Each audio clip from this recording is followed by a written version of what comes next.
The following presenter was not paid.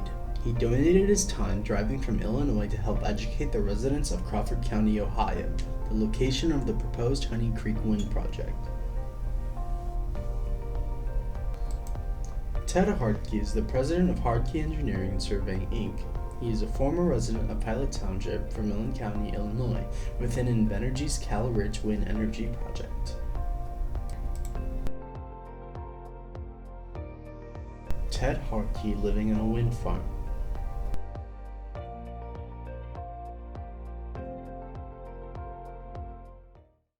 Three things. Thing number one, let's pray for our country. Thing number two, let's pray for technology that all this is going to work. I can, we have good slides and the microphone doesn't die and things like that. Thing number three, pray that I can make it home safely back to my wife and my 2 kids and 2 dogs. Okay, and I would appreciate that very much. Introduction's already done. My name's Ted. I came here tonight. I made a slide presentation. I understand Apex is the company that wants to come and visit you and hopefully not stay. I have here my old address at my house. All these slides will be available to whoever would like them. I think they'll publish them, give them out, have them posted so you can refer back to any slide that you want. Okay? Also, they're making a video if you want to share this with your friends, because it's so darn compelling or whatever. This is being videotaped, and hopefully that works as well. So, coming along further, I want to tell all of you, I started out very pro-wind. I'm an engineer and a surveyor, and the project that was built around my house, I did a lot of surveying for the project. I thought it was going to be great for my kids at school, great for my neighbors. I supported the project all the way through construction, and then they turned on the turbines. And that changed me. I'm super embarrassed and ashamed at times for not being smarter about it. But you guys are in better shape than I was when I first started, okay? This is my family in 2012. The turbines at this picture, this is in my mom and dad's basement. The turbines were built, but not turned on yet. That's my daughter, Sophia, myself, my wife, Jessica, and that's my son, Philip. You'll see them later on. A little bit about my family background. I grew up on a hog farm. My brother and my dad still run the hog farm. We're big in agriculture. 4-H was created in Ohio. I have a huge 4-H background. We're also an FFA. I think you guys have an FFA chapter here. My dad has his American Farmer degree. I have 4 uncles with their American Farmer degrees also. When they got their degrees, they called up my grandparents and gave them honorary degrees. When my brother was in high school, they cut FFA in the ag program. Our school didn't have enough money. So he did not get his FFA degree. However, he had quadruplets. All 4 of his kids got theirs. Then they gave my brother his honorary degree, and that was really awesome. Let's see. Both my kids are active FFA members. Philip, my son, is the president of Unity FFA. My daughter, Sophia, she's a she's a freshman and hasn't really got into it that much yet. When I was a kid, I didn't go into agriculture. My dad told me, hey, look, your brother Dave is going to take over this farm. There's not enough land or animals to sustain more than one family. You got to go find something else to do, and that's why I became an engineer or a surveyor. And I want to add one more thing. My parents did not go to college. When my dad was a senior in high school, my Uncle Chuck got drafted to go to Vietnam, and at a family meeting, it was decided that Chuck was going to go to Vietnam, and my dad was going to stay home and farm. So that's a little family background, how we ended up, my parents ended up lifetime farmers. The wind energy program, or the push for wind energy, to me is just like smoking. Back in the day, smoking was everywhere and it was super cool.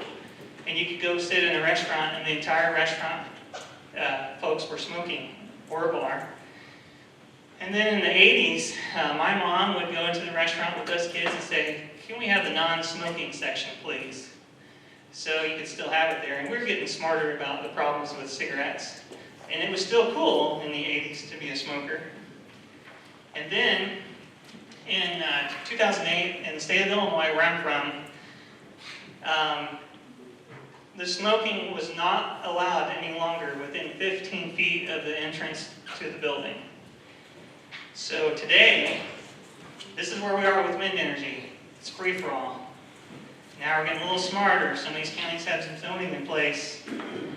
But as we learn stuff, we've realized it was a mistake. We're hurting rural families. And this wind energy has just become a bad idea. Okay, so does everybody remember when the ignition switches were left on in the car? On GM cars, the ignition would wear out and the ignition would stay on, and it was causing accidents. Actually, I think it was turning the car off while people were driving, and it was causing accidents. And GM tried to cover it up for a while, and they got massive lawsuits. So with Mary Barra in charge, she changed it. She said, hope is not a strategy. She said you have to address problems quickly before they get worse. And if you ignore a problem, it'll get bigger. That's where we are today with wind energy. You can't ignore it. You need to take some action, vote some people into your leadership that's going to take care of the rural families. And if you do that, it's going to make a huge difference. Oh, and last thing she said was, you need to rethink outdated assumptions. I started out thinking wind energy was great, and I flipped. A lot of people, if you're the first person to come to a group and tell them some information, people tend to believe you at your word. And wind companies have a huge free pass head start. At first, everybody thinks it's a great idea. The trouble is, to get someone to change their mind, you have to work 10 times harder to get them to flip and realize they were wrong. It's very difficult. And that's where we are. So here's me in, let's see here. In 2010, my wife and I visited this wind farm on the way to bring our kid to church camp. This is near Bloomington. These turbines are, I can't remember how tall they were.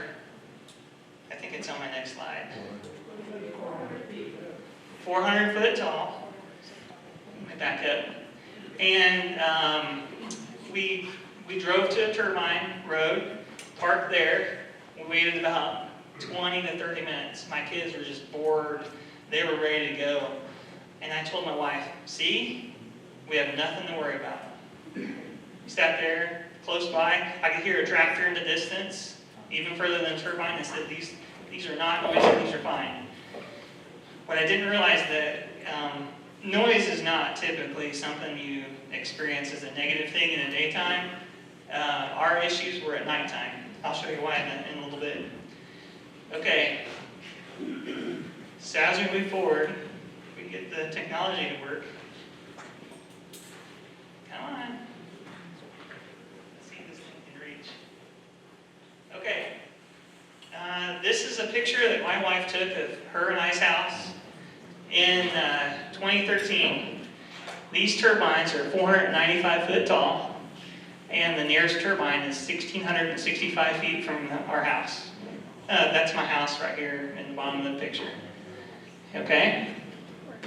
In January, February, March, and part of May 2013, Invenergy shut these turbines down 51 nights when we called them and told them we weren't sleeping and we needed to have quiet in our house in order to sleep.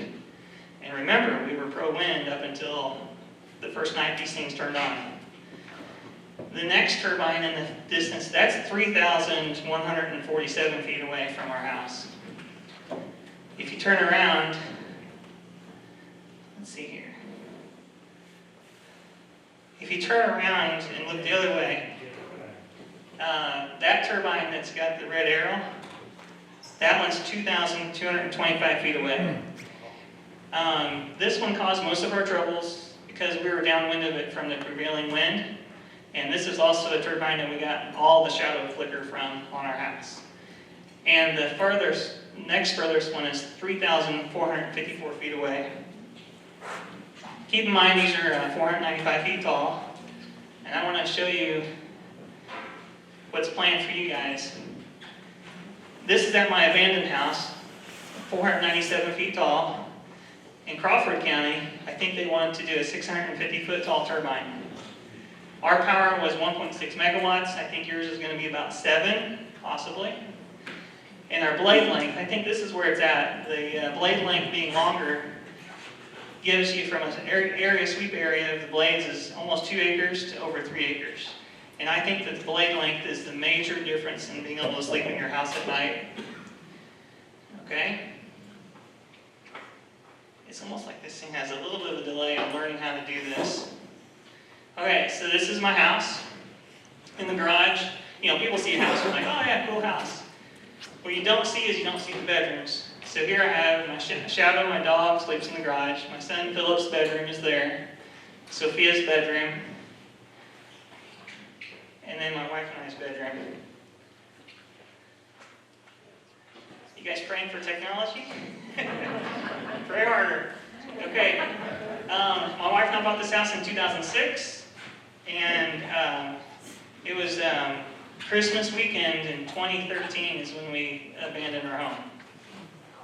And that's the turbine, 1,665 feet away. This is a view from my backyard.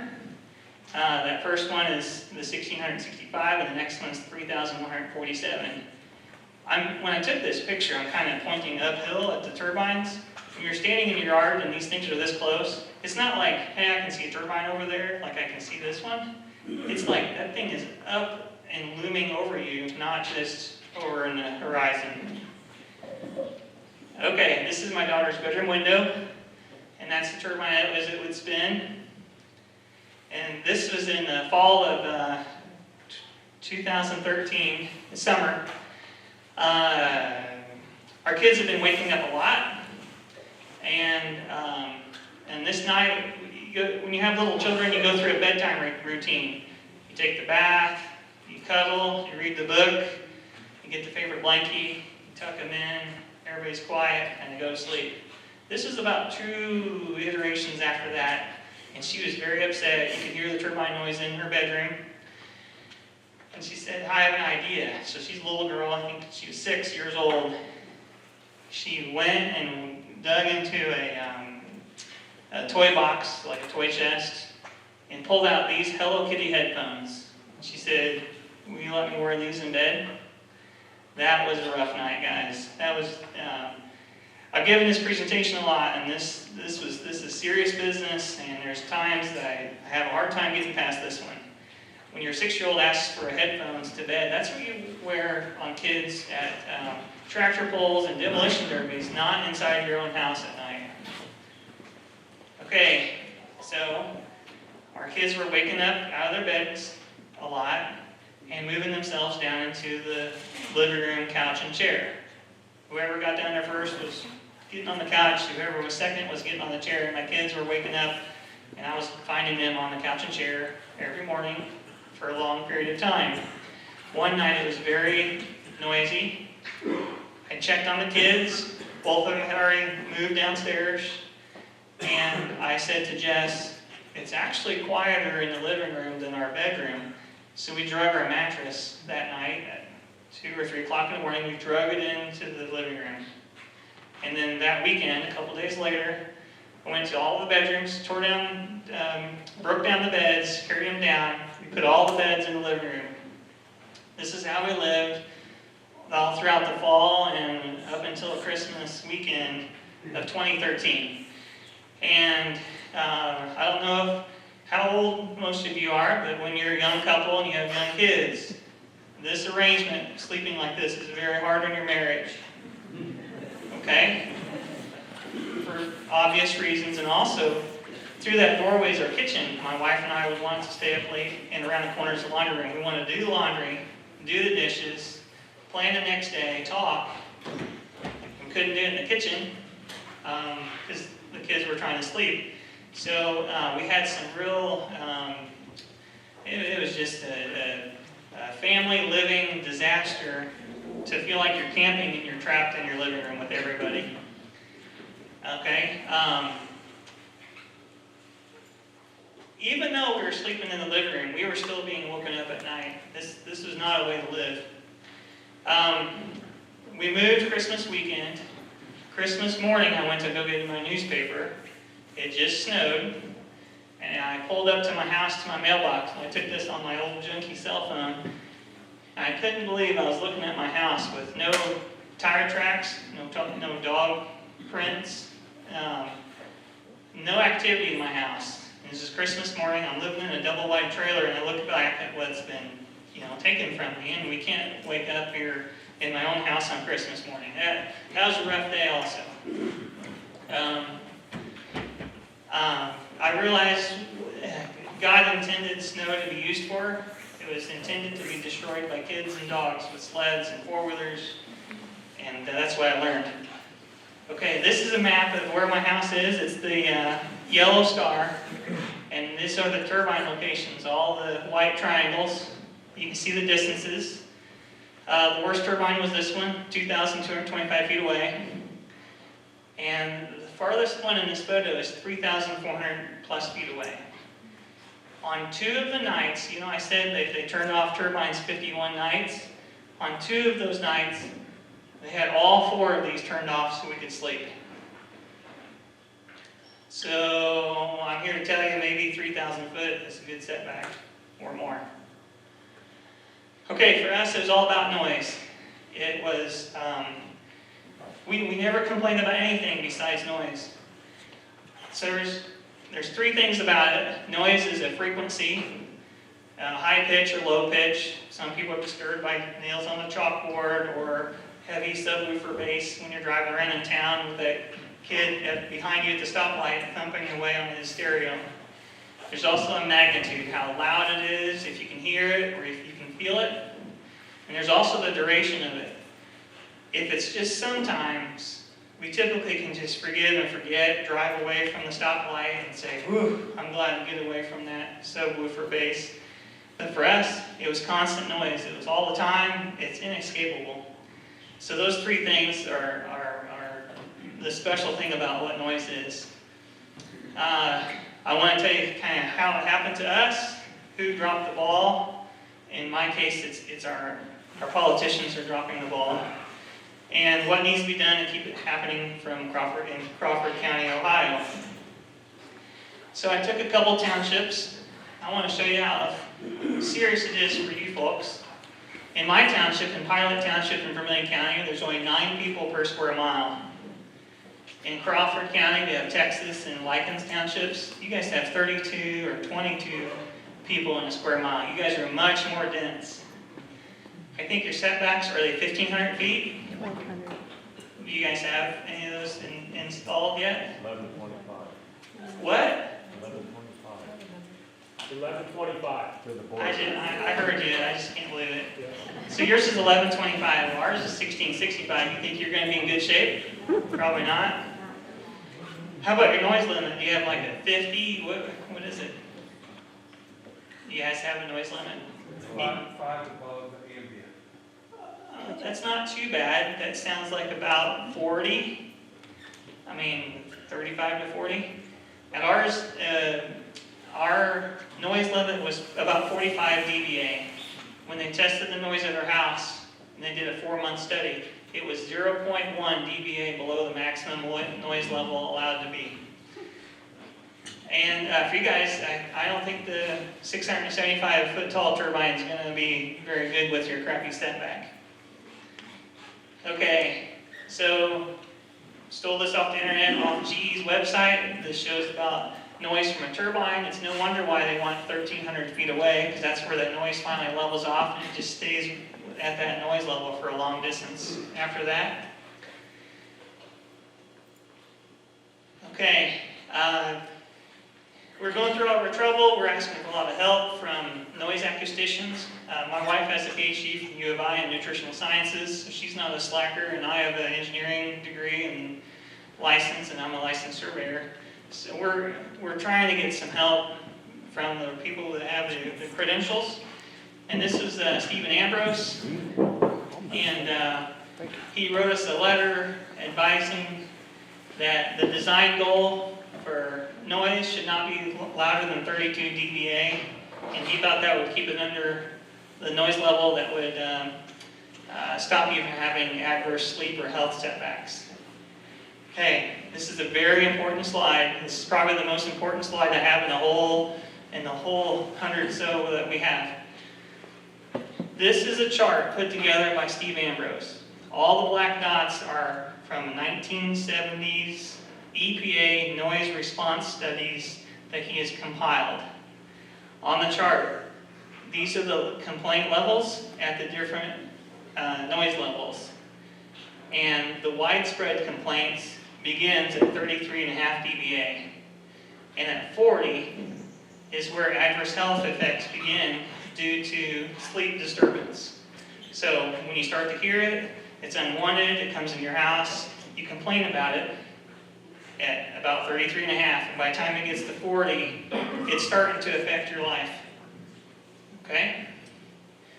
So Apex wants to come to your community. I stole this from their Lincoln Land website. They talk about low frequency noise, no problem, the sound is not dangerous, make some claims like that. This is from the Apex Roaming Bison Wind website. This sticks out for me. Apex projects are built in full compliance with the local, state, and federal safety regulations to protect health, safety, welfare. That means that they built them with politicians who said that that was cool. That's all that means. If it's approved and permitted, by golly, I'm right. That doesn't mean, hey, it's permitted and approved and it's safe. That doesn't go together. So after we asked for, once we had Stephen Ambrose consulted, there was also an acoustician named Dr. Paul Schomer. We tried to hire him, but he was already under contract with Invenergy. That's the name of the company that ruined our house. So after we abandoned our house, about 2 years later, he gave a presentation in Boone County, Illinois. All of these blue slides that I have with the blue background, these are all Dr. Schomer slides. I'm going to fly through them, not because they're not important, but because we don't have enough time. And I just want to point out some very special things. The reason these slides are all included is because you guys are all going to get a copy of this whole thing. I'm not going to cherry pick anything. I'm going to give you all the data. So, wind turbine effects, he calls it annoyance, sleep problems, health problems. This is from the noise you can hear and also the noise that's not audible, like infrasound. Okay, I'm going to go forward to where I have some notes. So, wind companies like to say that the turbine is quieter than a refrigerator. That's because they want to use an A-weighted noise level to describe or relate to the sound of the turbine. But that is the low frequency portion, which is the disturbing portion of the wind turbine noise that's emitted, is more disturbing than a refrigerator. A refrigerator is kind of a hum, but a turbine is a hum and a throb, and it never cycles off. Okay? All the allegations that the wind companies will claim are all wrong. They say, well, you cannot hear infrasound, but it can't hurt you. That's not true. It's just like you can't see infrared or x-rays, or you can't see a sunburn happening, but you know you can get a sunburn. Okay? Okay. So I put the poop emojis on here. All of these items are all of the things that wind companies want you to believe. Okay? So when they talk, you need to evaluate what they're saying.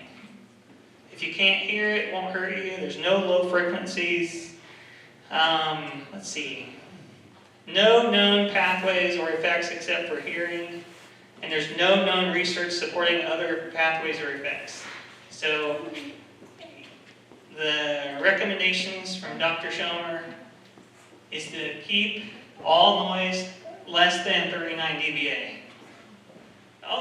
Remember that number, less than 39. Remember the adverse health effects begin at 40? Dr. Schomer stays consistent with less than 39, and he wants that to be a maximum noise level.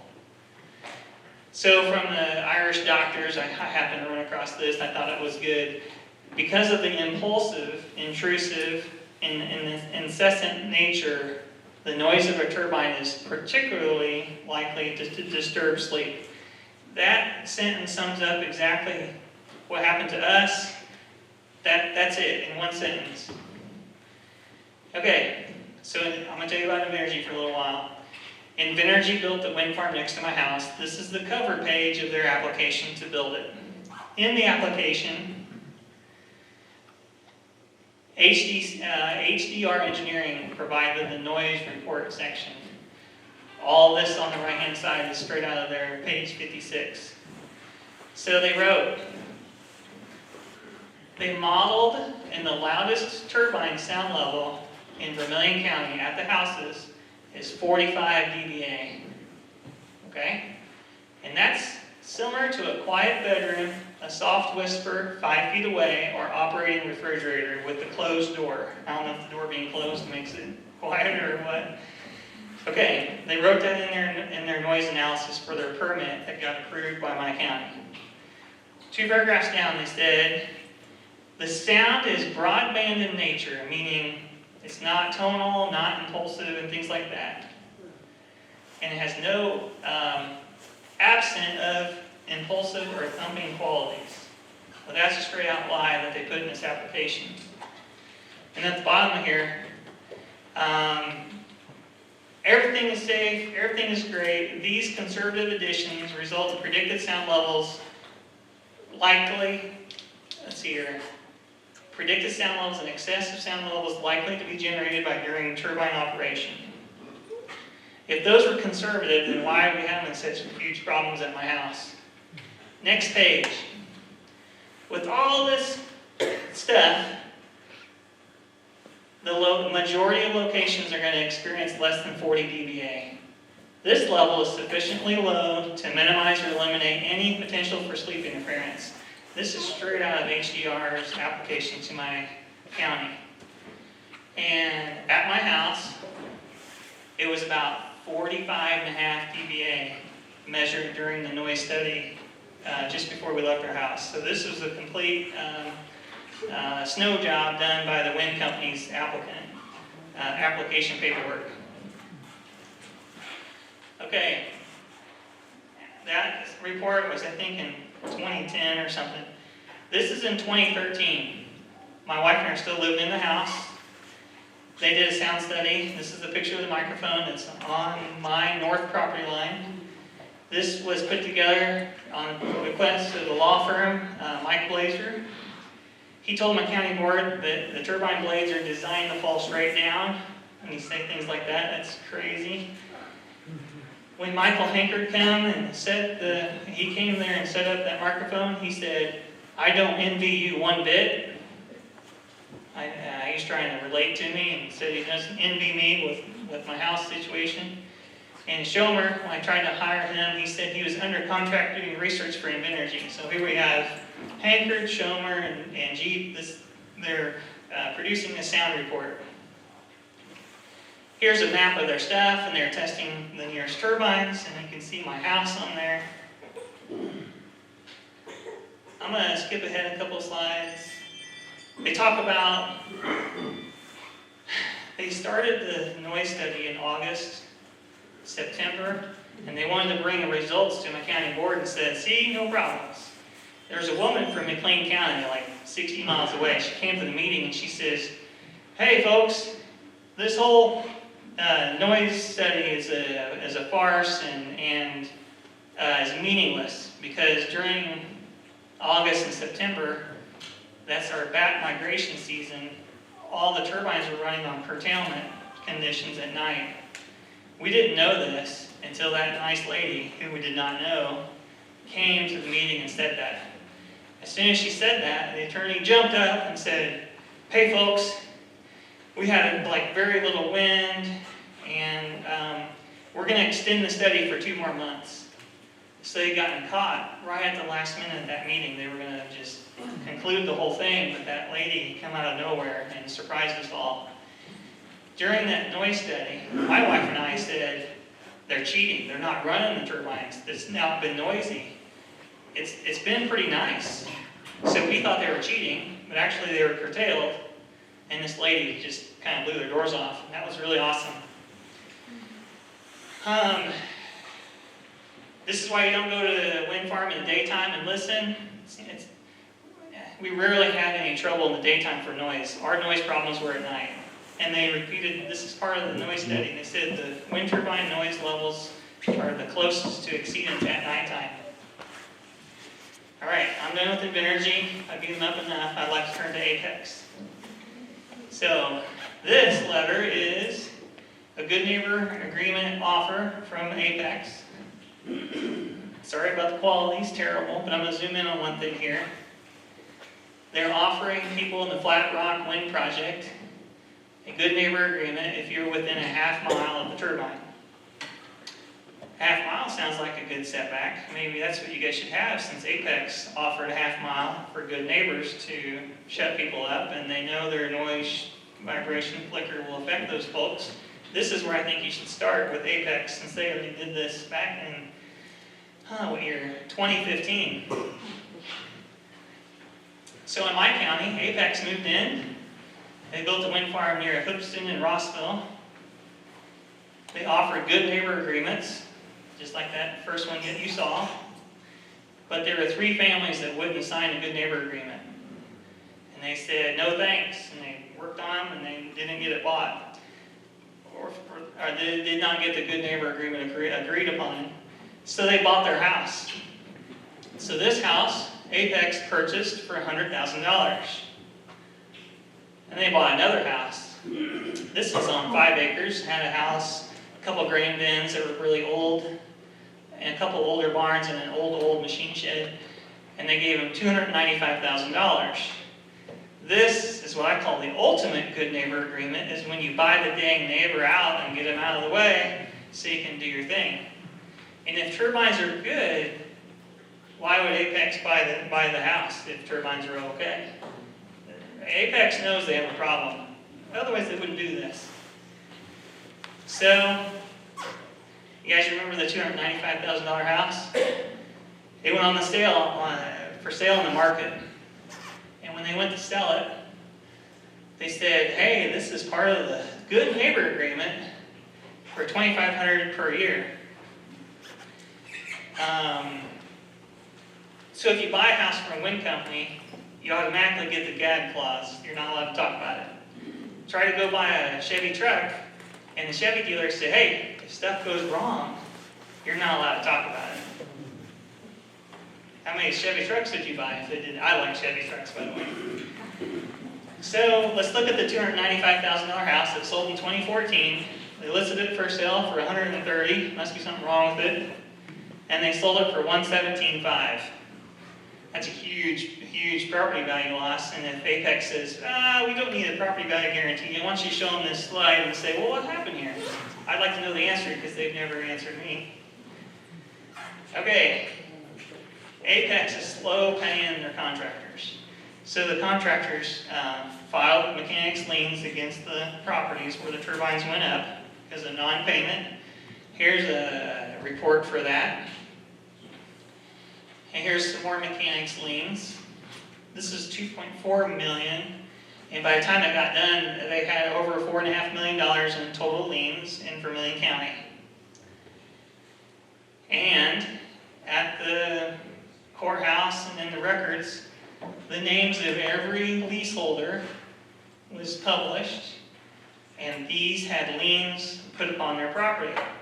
So if you're thinking about leasing to Apex, ask them about this, and then ask them, "When you put the lien on my property, Am I going to have any trouble with these things? Can I go get an operating loan? Because the operating loan, that goes against the property, I think, right? Am I going to have issues if I go and mortgage and do some estate planning? Is the title company going to say, hey, you can't do so-and-so because you already have a lien and it's not clear title? And also, let's say you do get a loan, you go to the bank and you're like, hey, we know times are tough. Surely Apex will pay that bill. But since we're not the first lien holder, the first person in line to get our money, we're going to crank up the interest rate a little bit for you because you're a little bit more of a risk than a normal guy that's free and clear.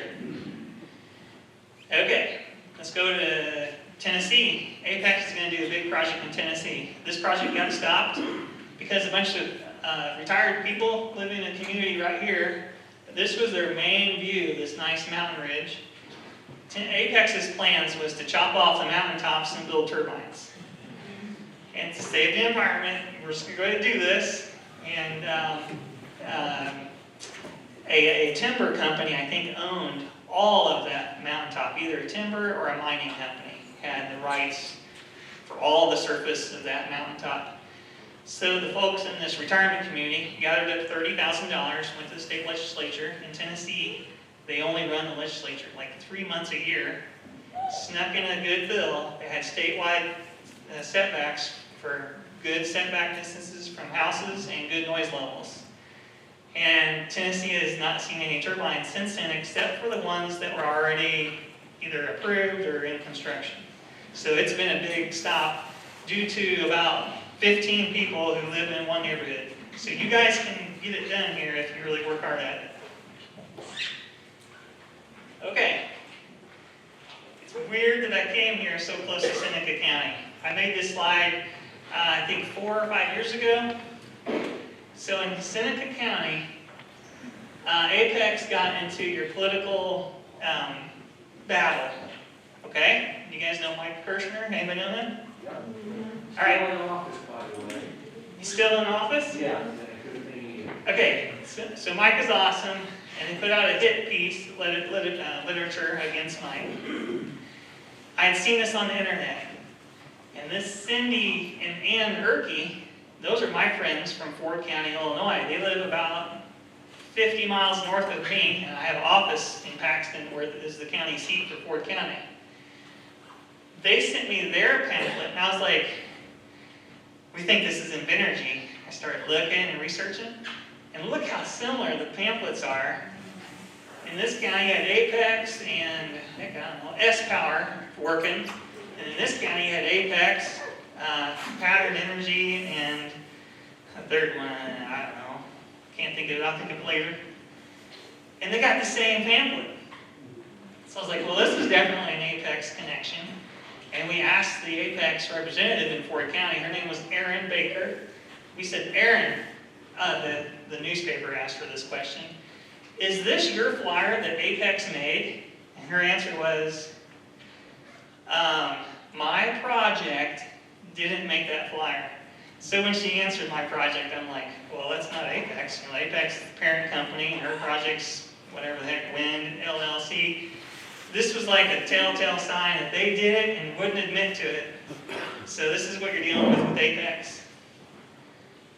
So I really encourage you guys to get involved in your local elections. And if Apex steps in and has a flyer that looks like this, I want you to pull these out, okay? All right. I'm going to kind of get off Apex for a minute. Anybody know what this word is? It looks like ingenious, right? So I know you guys are Ohio State people. This is the University of Illinois Fighting Illini Assembly Hall, which is now called State Farm Center. And my company did all the remodeling, surveying of that building. It was $170 million. Okay? Not my fee, but the whole construction. Okay? So this is ingenious. This building is a miracle how it is structurally built and stays together. It's truly something. I'm not going to get into it. And that's ingenious. Clever, original, inventive. And this is a drawing my daughter made. She's 6 years old, so kindergartner age. She draws this picture. Wind turbines are bad. by Sophia Ruth Hartke. She made this after a dentist appointment in town. She's at my office. I have red marker, a red pen, a highlighter, and a black pen. That's what I gave her. She drew this. She wrote, I'm going to read it. You may think wind turbines are good, but when you have 50 by your home, you can't sleep in your own room, and you try to sleep, but you can't because of the wind turbine engine noise. I had to move into a mobile home because my mom, dad, and brother, plus me, couldn't sleep. And that's engine noise. So, not ingenious. I'm here to tell you, kids typically tell the truth. This is her version of what happened. And I'm here to tell you that this is really real. Headphones on a girl at night in her own bed is quite the deal to go through. Okay, I'm going to go through pretty fast here. Here, I'll back up. The elected official's only job is to protect health, safety, and welfare of citizens. And they use a scientific approach to do that with. It's not your elected official's job to make energy companies make money. Okay? All right. I want to talk about some setbacks. This is created by the group from Tennessee. They did the math. They had a big mountaintop that they were trying to prove would throw distances further. And they had that huge distance, 3,800 feet away. But if you go level from their turbine, and I think their turbines were 600 foot, if you went level, the distance was 3,278 feet. So I'm going to throw some distances out there I think would be good offsets from your houses. 3,300 would be good. Michael Kressner was from a company working in Indiana. He said, there are no realistic conditions that could facilitate a blade traveling up to 1,000 feet. That's because he was pushing 1,000 feet as a setback. And then this happened. This happened in 2018. This is a distance of a turbine blade that flew 1,837 feet. Actual real life happened. So the wind company guy was off about 180% off. Let's see. I got some other setback distances that the Australians and National Wind Collaborating Committee, National Research Council, they have some very good setbacks. Medicine and the United Kingdom Noise Association says 4,900 feet. Department of Physics at Rutgers says 1,750 feet.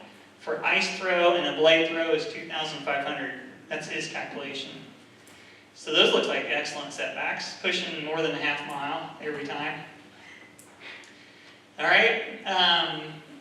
Many of you folks have seen the school superintendent letter. This is the famous letter. Who's all seen this already? The school superintendent letter. Not very many people. It's just the anti-winders in the back. Okay.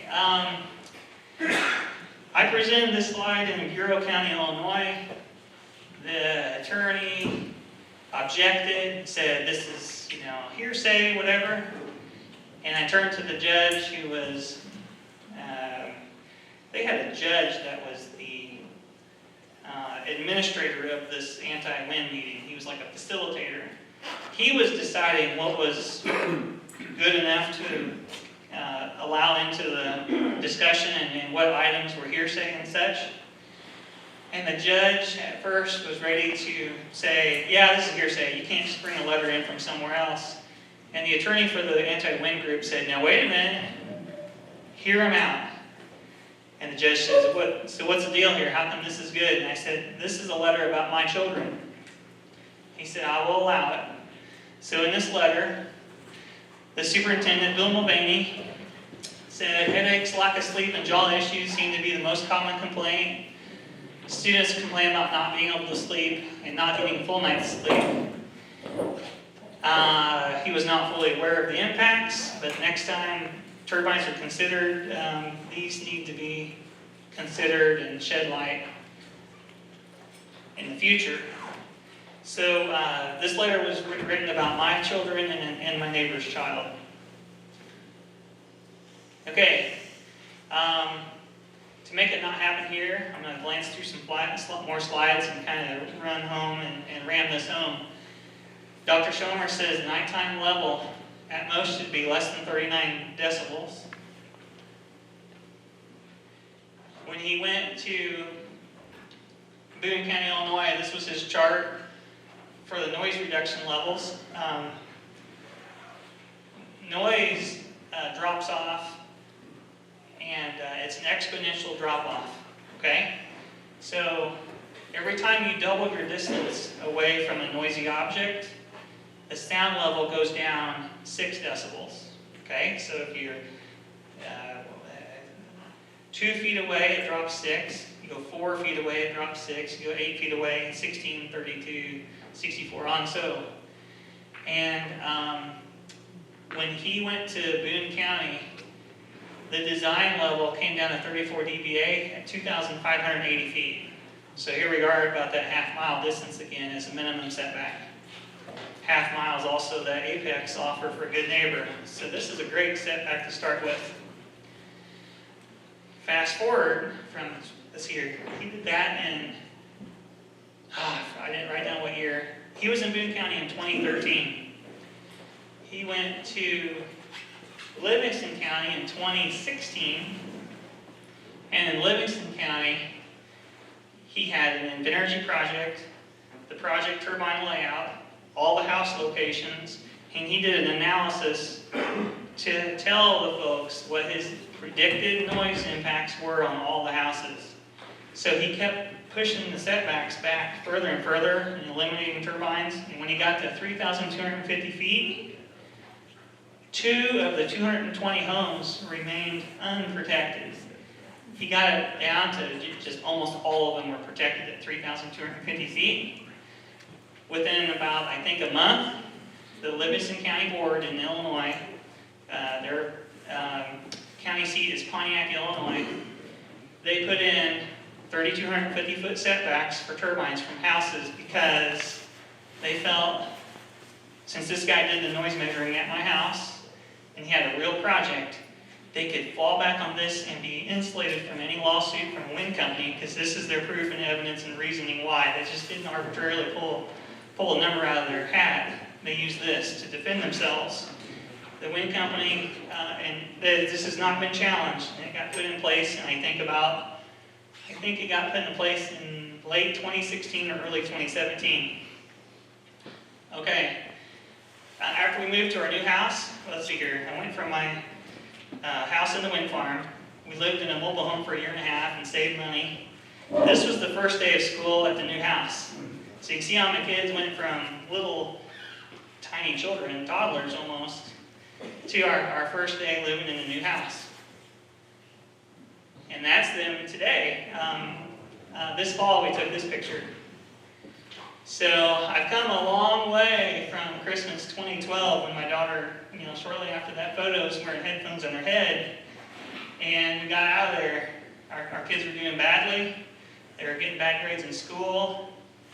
And I think Sophie's lowest percent grade in any class as a freshman was like 97%. I mean, she's just so smart and really, really good and turned out wonderful. Just wait to see this next one. So here's Philip. Just a little shrimp, and now he's a super know-it-all. It's like he's 30 years old, and I can't tell him anything. I hope he comes around and listens to me better, but he's class president, he's president of FFA, lots of scholarship offers to go to full ride. I don't know what school he'll choose, but he's doing awesome. So what I did right was I put my family first. I didn't throw away my house. It hurt really bad to leave it.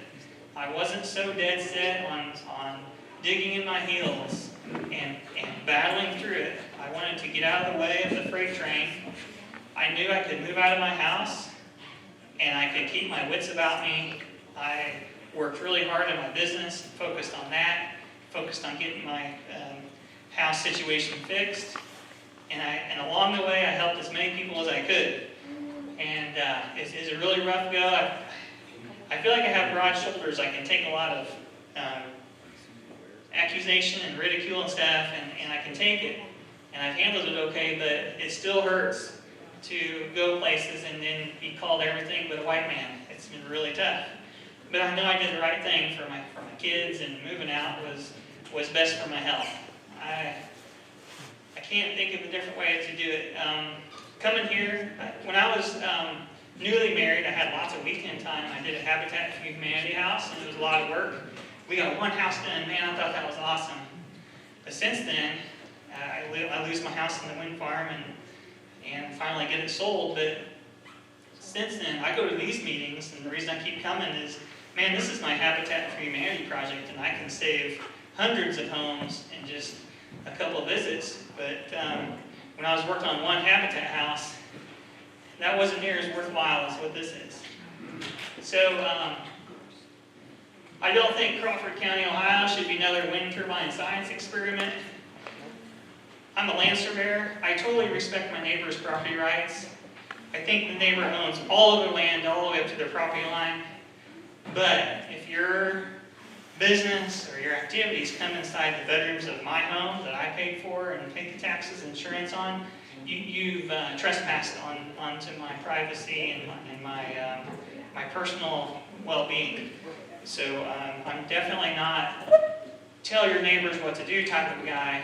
I just want to be left alone type of guy. I want you all to know, when you're standing up at these meetings, you own all of your land and definitely everything that's within the walls of your home. Apex hates this when I say this. You know what they did to my kids in their bedrooms, inside their beds, in their bedrooms at night? I'm going to kind of put this scenario in front of you.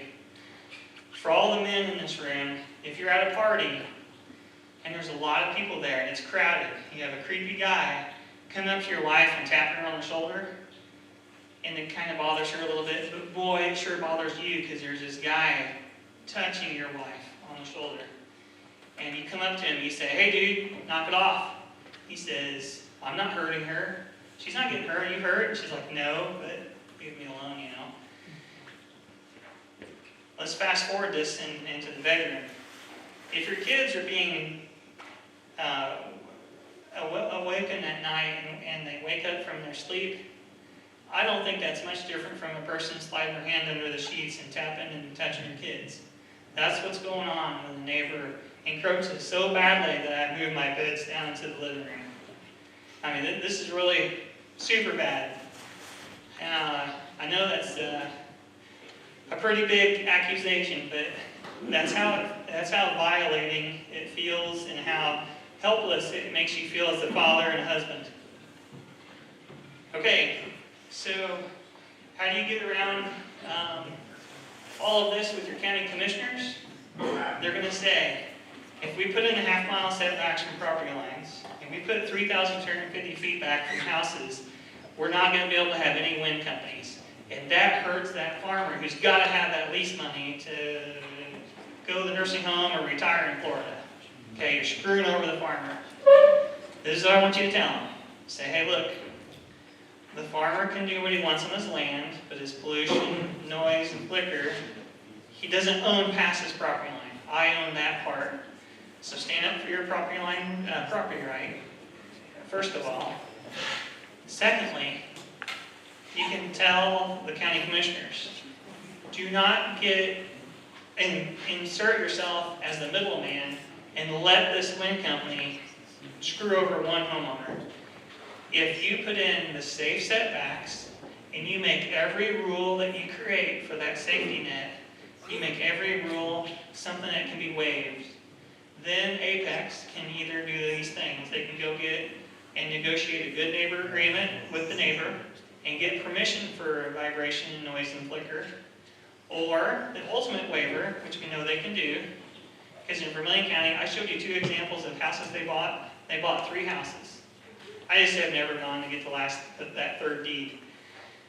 They can go get the ultimate waiver and just buy the land. If wind companies can afford that, and they're willing to do that good neighbor agreement, you surely can put in the safe setback. They have so much money to make, or so much money to lose, they will negotiate with those neighbors. Only if the commissioner doesn't just give it away and become the middleman, that gets nothing for it. Okay? These are all my recommendations. Getting close to the end, I think that's the last slide. Okay, we have plenty of time left. I think I was allowed to go like 20 more minutes. Is that right? 20 more minutes? Okay, I'm an open book. I'm completely open to any question you have. Anything, I would be glad to answer your questions about anything I've spoken about tonight or whatever it is. I'd be glad to talk to you all. For right now, is there anybody have a question? Okay. Oh, right here, this gentleman with the hat. Is there any record of the gigantic base that they put in to hold those towers? Is there any records of water table problems or what have you know? Okay. Not from the physical presence of the foundation. I haven't seen anything like that.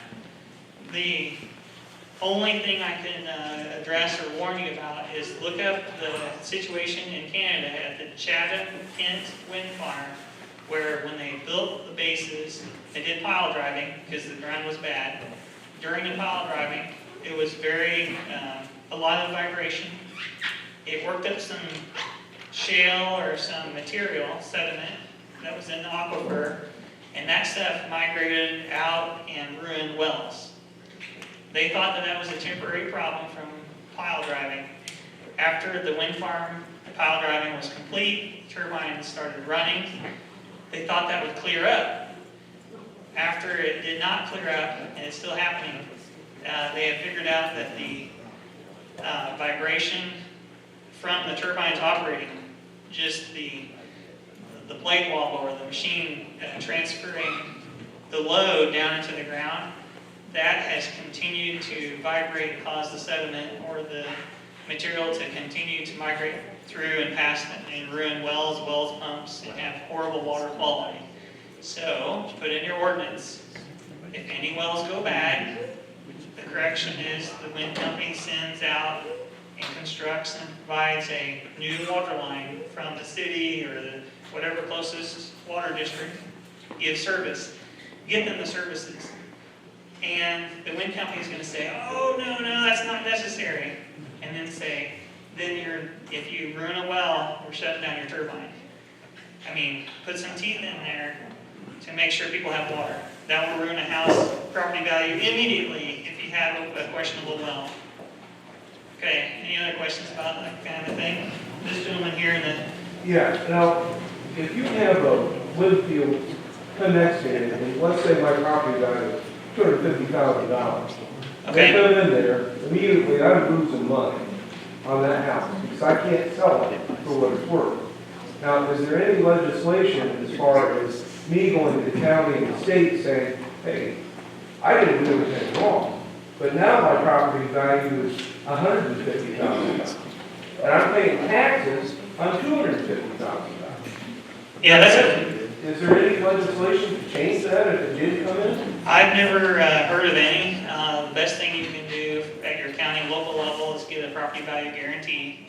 When it comes time that you actually want to leave, the wind company loves this part. They're not going to pay you until you experience the loss. So you're still living there. Time to sell. It won't sell, sits on the market, you have an open house, it doesn't sell, and instantly people think something's wrong with that house. It went on the market, but it's still for sale. And then the lowball offers start coming, and the newness, attractiveness wears off your house really quick. Until you sell it, I don't think they'll have any way for you to prove your loss happened. So you're in a very bad situation. My recommendation is make sure first off you can stay in your house because the setbacks are big enough, and not have any turbines within visibility of your house. Another part of my question is this: let's say that I have a bunch of acres, and I decide that I want to let my grandchildren, whatever, build a home. And if it's 3,000 feet, from a wind farm, if it's less than that, then they can't build there. That's just dead land. I think you can still build there, but it's on you. It's your risk to go ahead and move forward building that close to the turbine. That's why when you have a setback, you shouldn't have a setback for a house and a setback for a property line. It needs to be for all the property lines because in theory, every piece of property that you own, most likely, is capable of hosting and having a house on it. So your county commissioners should not be giving away your potential nice home site just because they want to make a wind company profitable. So a property line setback, that's a reasonable distance, let's say half mile, 3,250 feet is what I'm kind of peddling to you tonight. If you do that, I don't think you'll have a wind farm. Don't want one. And if you don't want one, maybe that setback is perfect. Kevin Martis is a guy that goes around Michigan. He says, all you need is a decent setback. It doesn't have to be perfect, but get one that everybody can live with and prove with some evidence to defend it, but not just be accused of being, well, you just don't like turbines. Dismissive like that. If you do what we did here, I think that'll make a huge difference. There's a gentleman way in the back. Says one of the differences between Ohio and Illinois is our setbacks are set at the state level, not the county.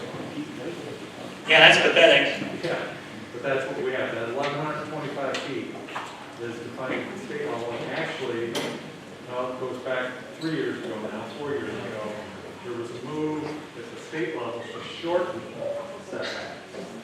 Okay. That's what we've got here in Ohio. Okay, so your only fallback is your commissioners can't put a restrictive setback. They can only say up or down, turbines or no turbines. That's where you're sitting? Basically, yeah. Okay? Then you absolutely need commissioners that are just like, forget it. No setback, no turbines, forget it.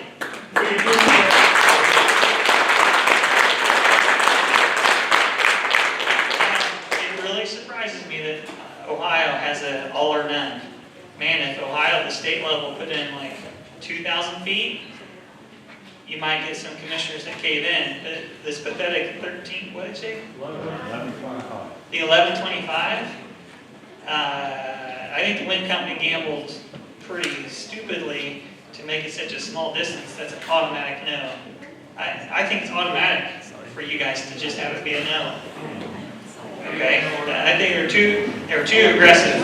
This gentleman here raised his hand just now. I think Mike's line is through turbine. I think I might be part of it myself.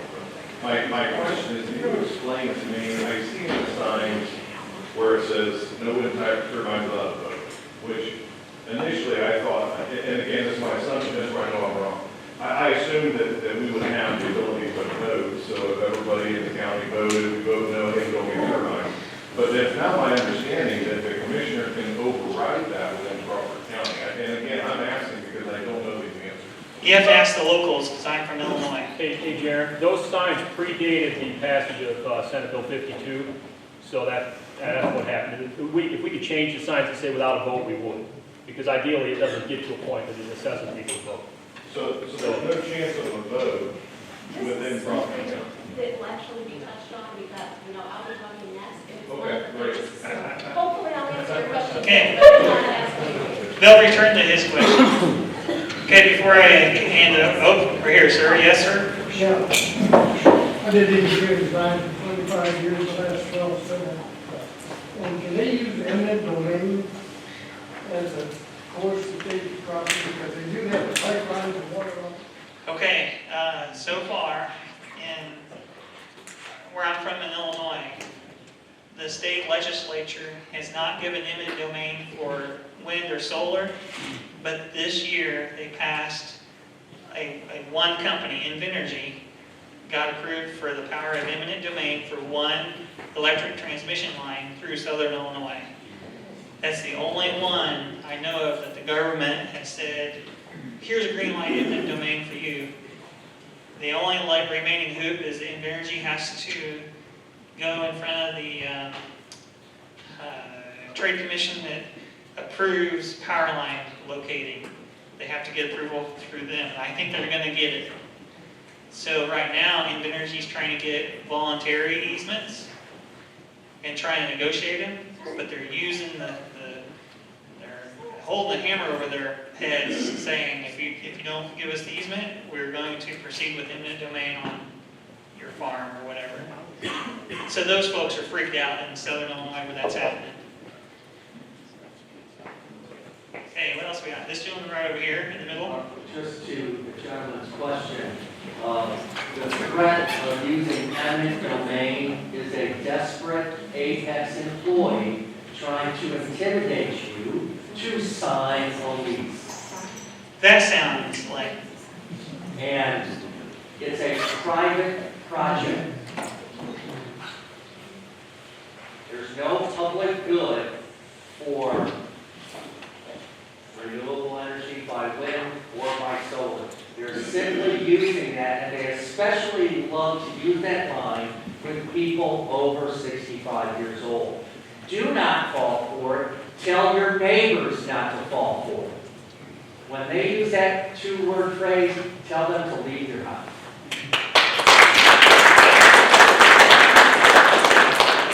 there's a gentleman in the stocking hat. Yeah, my understanding is that a lot of this electric, if they do the wind, it goes from Columbus.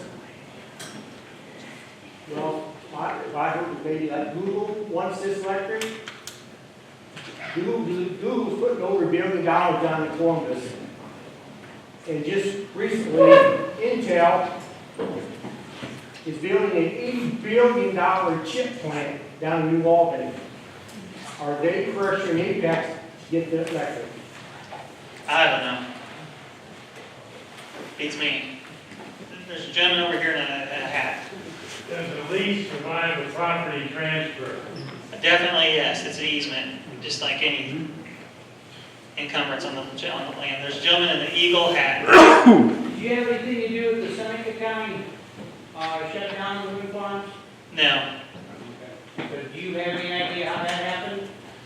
I think it was grassroots, awesome people like some folks that are in this room did an awesome job politically motivating the commissioners that made the decision. That's my understanding. Because I'm one of those people that put a lot of pressure on local politicians. Absolutely, there's local people putting pressure on our local politicians. When we started, all three of our commissioners were pro-wind. Today, all three of them are anti-wind. We voted them out. And that's what it takes. And we also got support at the state level through Senate, at that time Representative Reinke, who's the sponsor of SB 52, which now gives the power of vote at the county level. So we absolutely did it. And it can happen here in Crawford County too. You just got to get after it, put a lot of pressure on politicians. What do you do when their commissioners are paid? Commissioners are what? What do you do when the commissioners receive funding? From Smoke them out. Prove it. Prove it. Go to the county courthouse and run all their property records and hammer them and get them to either admit they have a lease or get them to say, I definitely do not have a lease, and see what they do. Ask them to put the pressure on it, that's all. And make them put it in writing. I don't have any wind energy leases. There's a lady in a white jacket. I'd like to know the lease owners have sold numerous times. Why doesn't the property owner have a chance to rescind the lease when they get a chance to keep selling the lease? Kind of like trying to buy a car that's got a bad training. You can't just will it away. You can't just hope it goes. I mean, the car's got a bad training. You're buying what you got there. Buyer beware. It's already messed up. Okay, we're running out of questions. I was hoping the little guy in the fur hat was going to ask a question. He's a little kid. He sat there quietly the whole time. It was awesome. I was watching. Okay, I'm going to hand it over.